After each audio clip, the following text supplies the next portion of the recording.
Graça e paz, queridas irmãs, estamos aqui para mais um dia de jornada, uma vida com propósitos. Hoje é o nosso 26º dia e o tema de hoje é Crescendo por meio da tentação. E eu já convido você a pegar a sua Bíblia, seu caderninho de anotações, e a gente vai ler o texto de Tiago 1, o verso 12. Que vai dizer assim: Feliz é o homem que não cede e não pratica o mal quando é tentado, porque depois receberá como recompensa a coroa da vida que Deus prometeu àqueles que o amam. Martinho Lutero disse assim: Minhas tentações têm sido minhas mestras em teologia. Toda tentação é uma oportunidade para fazer o bem. No caminho do amadurecimento espiritual, até mesmo a tentação se torna um degrau em vez de uma pedra de tropeço.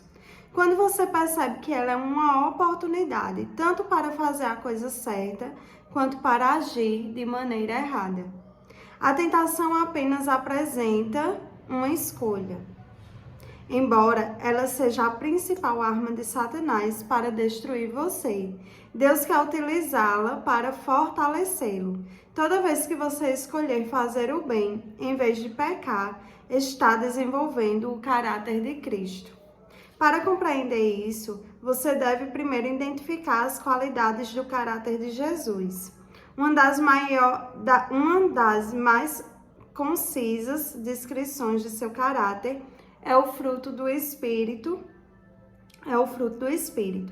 Quando o Espírito Santo controla a nossa vida, ele produz os seguintes frutos em nós: amor, alegria, paz, paciência, bondade, benignidade, fidelidade, mansidão e domínio próprio.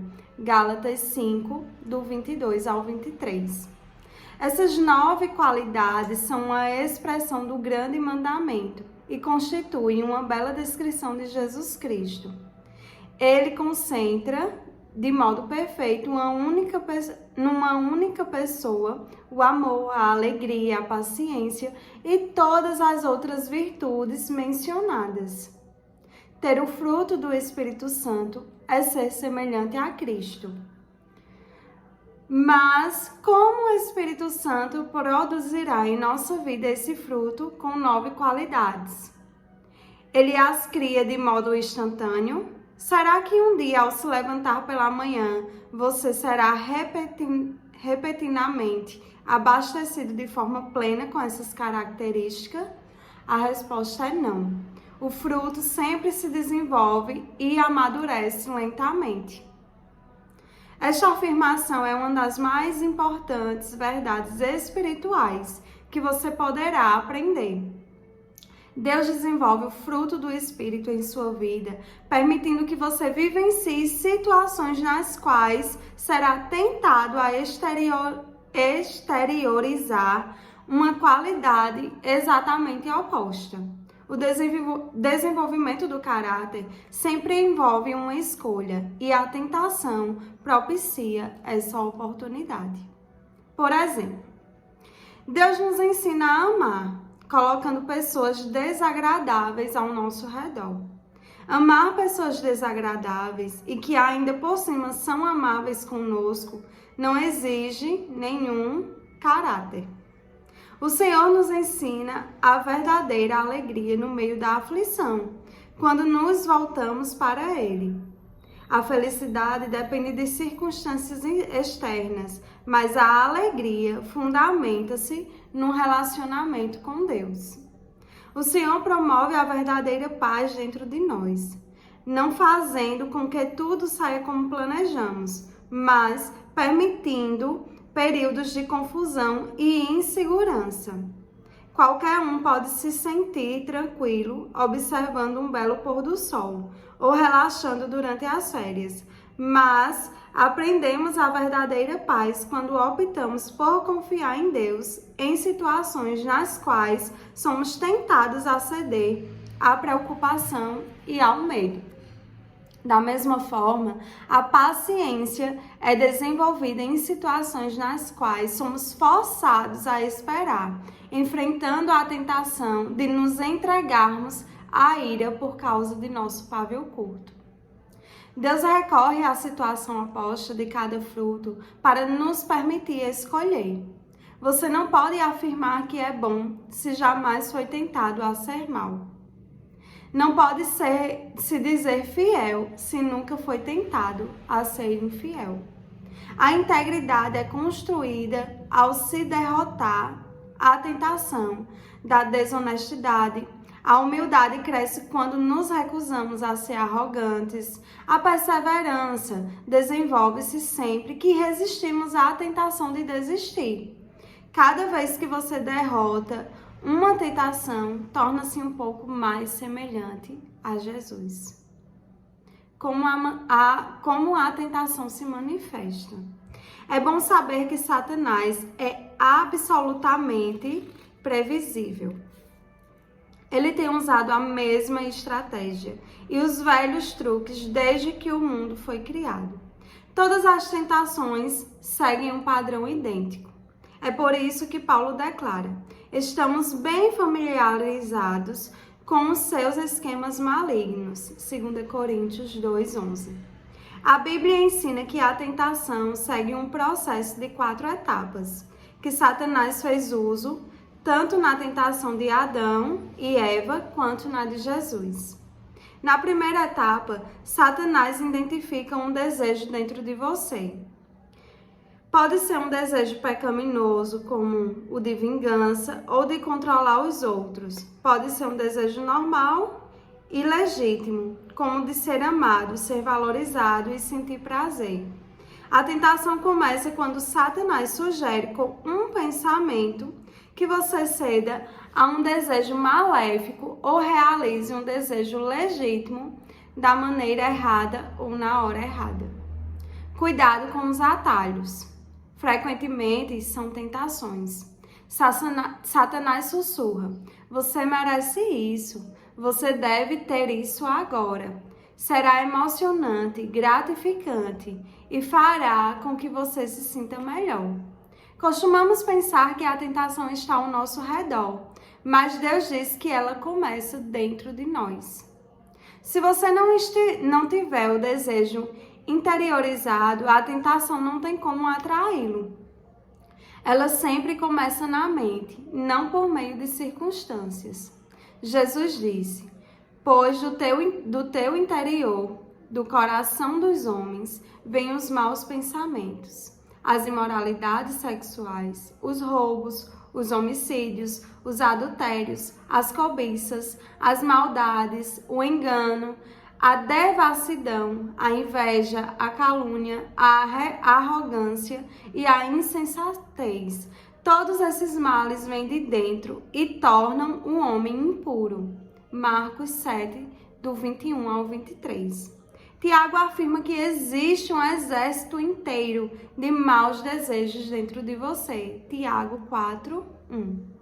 A segunda etapa é a dúvida. Satanás tenta fazê-lo duvidar do que Deus disse sobre o pecado.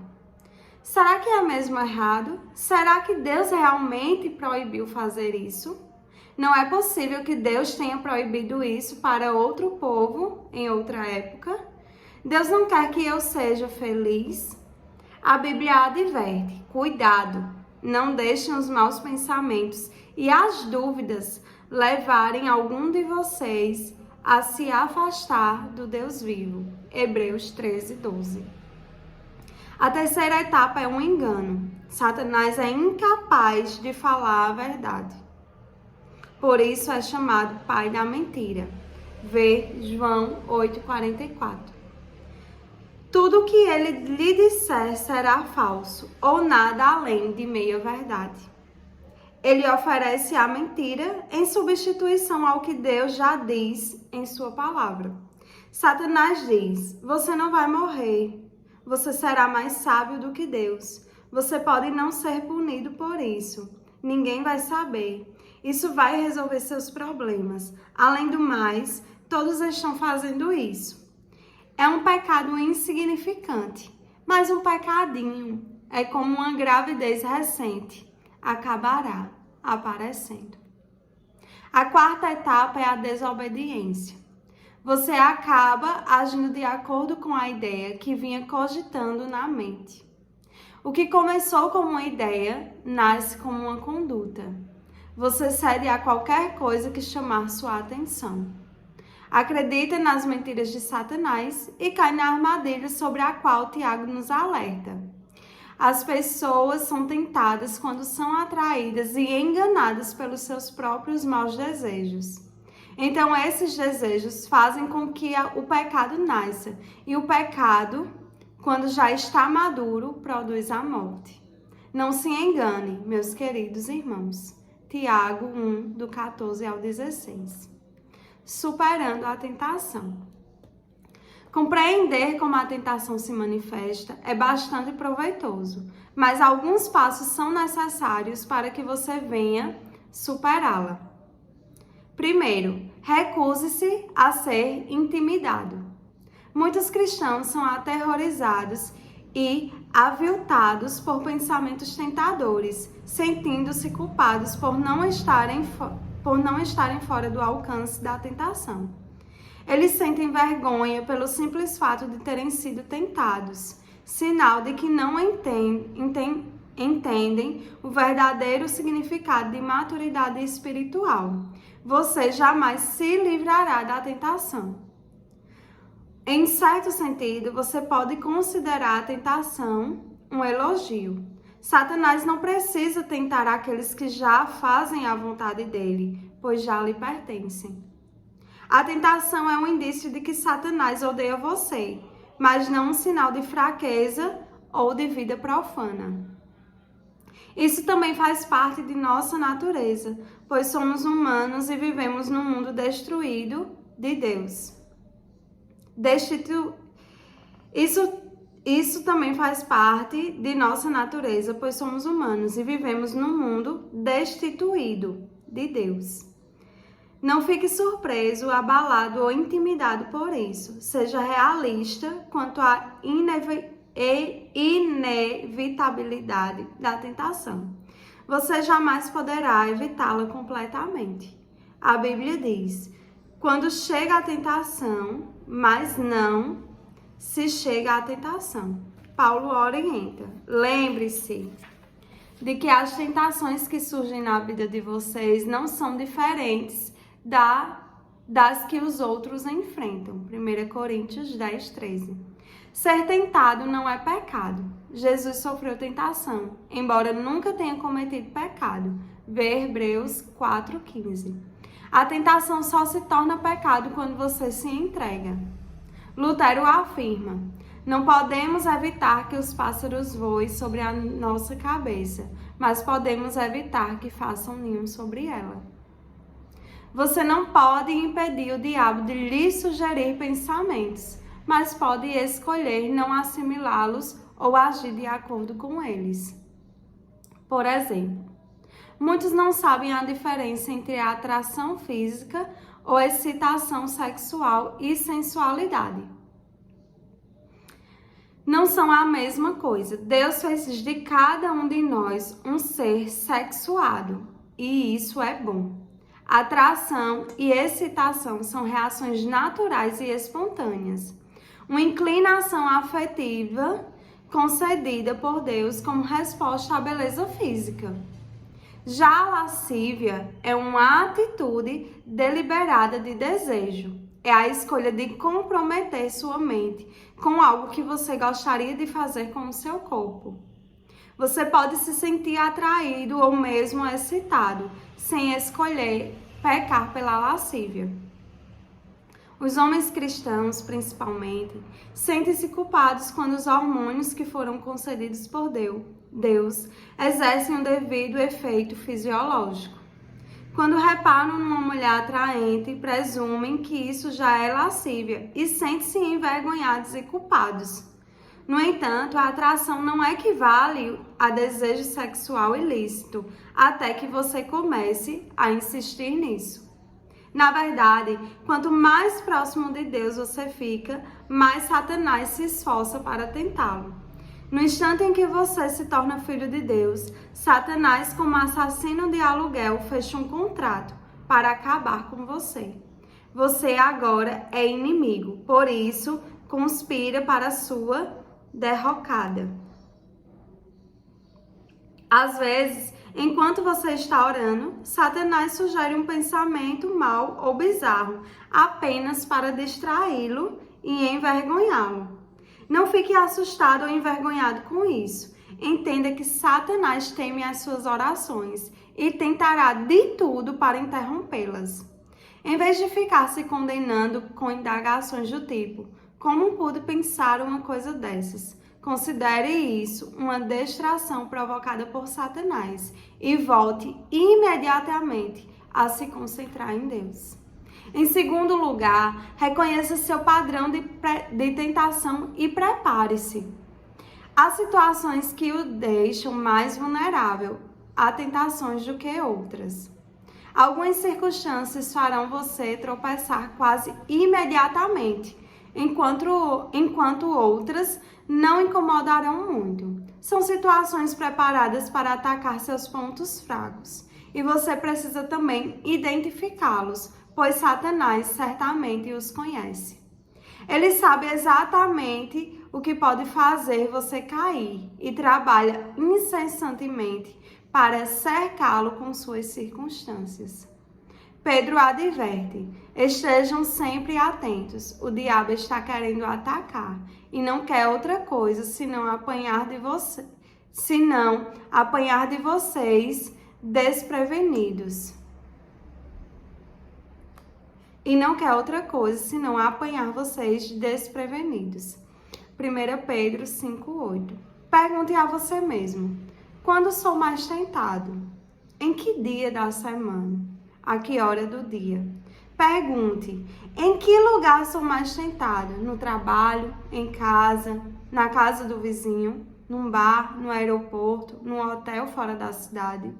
Pergunte: quem está comigo nos momentos em que sou mais tentado? Amigos, colegas de trabalho, uma multidão de estranhos? Sou mais tentado quando estou só? Pergunte também: como normalmente estou me sentindo quando sou mais tentado? Pode ser quando você está cansado, solitário, entediado, deprimido ou sob pressão. Ou talvez quando está magoado, zangado e preocupado. Ou ainda após um grande sucesso ou momento de enlevo espiritual. Você deve identificar seu padrão de tentação e então se preparar a fim de evitar tais situações tanto quanto possível.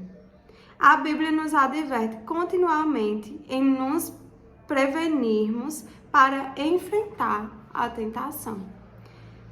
Ver Mateus 26:41, Efésios 6:10 ao 18, 1 Tessalonicenses 5, do 6 ao 8, 1 Pedro 1:13, 1 Pedro 4:7 e 1 Pedro 5:8. Paulo admoesta: não deem ao diabo a oportunidade para tentar vocês. Efésios 4:27. O planejamento prudente reduz a tentação. Siga o conselho de Provérbios. Pense bem no que vai fazer. Evite o mal e caminhe sempre em frente. Não se desvie nem um só passo do caminho certo. Provérbios 4, do 26 ao 27. O povo de Deus evita os maus caminhos e se protege observando o lugar por onde vai. Provérbios 16, 17. Em terceiro lugar, peça ajuda a Deus. O céu tem uma linha direta, 24 horas para emergências. Deus quer que você peça ajuda quando a tentação estiver muito forte. Ele diz: e clamem a mim no dia da angústia. Eu o livrarei e você me honrará. Salmos 50:15. Chamo isso oração micro-ondas, porque é rápida e objetiva. Socorro. Quando bate a tentação, você não tem tempo para uma conversa longa com Deus. Simplesmente clama por socorro. Davi, Daniel, Pedro, Paulo e milhões de outros fizeram esse tipo de oração instantânea, pedindo ajuda na hora da aflição. A Bíblia garante que nosso pedido de socorro será ouvido, porque Jesus se compadece de nossa luta. Ele enfrentou as mesmas tentações que nos afligem. Cristo compreende as nossas fraquezas, pois ele enfrentou as mesmas tentações que enfrentamos, ainda que não tenha cometido pecado. Hebreus 4,15. Se Deus está aguardando para nos ajudar a derrotar as tentações, por que não pedimos sua ajuda com mais frequência? Falando com franqueza, às vezes não queremos ser ajudados, queremos ceder à tentação, embora saibamos que é errado. Nesses momentos, achamos que sabemos mais do que Deus, o que é melhor para nós. Em outras ocasiões, ficamos envergonhados de pedir o auxílio divino, porque continuamos a ceder à mesma tentação repetidas vezes. Deus, porém, jamais se irrita, se aborrece ou perde a paciência, se continuamos recorrendo a Ele. A Bíblia diz: tenhamos confiança e cheguemos perto do trono divino, onde está a graça de Deus. Ali receberemos misericórdia e encontraremos graça sempre que precisarmos de ajuda. Hebreus 4,16. O amor de Deus não se esgota e sua paciência permanece para sempre. Se você tiver de clamar pela ajuda de Deus 1000 vezes por dia, a fim de derrotar uma tentação em particular, Ele ainda estará ansioso por lhe demonstrar misericórdia e graça. Então, apresente-se corajosamente diante de Deus. Peça-lhe forças para fazer a coisa certa e depois espere que Ele proverá. As tentações mantêm-nos dependentes de Deus, assim como as raízes crescem mais fortes quando o vento sopra contra a árvore. Você se torna mais semelhante a Jesus toda vez que enfrenta uma tentação. Quando você tropeça, o que certamente ocorrerá, isso não representa o fim. Em vez de ceder ou desistir, busque a Deus. Confie que Ele o ajudará e lembre-se da recompensa que espera por você. Quando as pessoas são tentadas e ainda continuam fortes, devem ficar felizes. Depois de provar a sua fé, Deus as recompensará com a vida para sempre. Tiago 1,12. Amém? Que o Senhor aplique nessa palavra aos nossos corações e que possamos fugir das tentações, né? E se elas se tornam fortes, que nós possamos recorrer ao Senhor, né? Não esperar por cometer algum ato que não agrada ao Senhor, mas que venhamos pedir a força, o auxílio dele, e não nos envergonhar, mas sim ir adiante do Senhor, né? Porque Ele é o nosso Criador. Ele sabe das nossas limitações, Ele sabe das nossas fraquezas. Então, o Senhor é a pessoa certa a quem nós devemos recorrer, né? Para nos ajudar a não cairmos nas tentações e nas ciladas do inimigo. E pensando sobre o meu propósito de vida, o tema para a reflexão de hoje é: toda tentação é uma oportunidade para fazer o bem. Versículo para memorizar. Deus abençoa as pessoas que pacientemente suportam a provação. No final, receberão a coroa da vida que Deus prometeu a todos os que o amam. Tiago 1,12.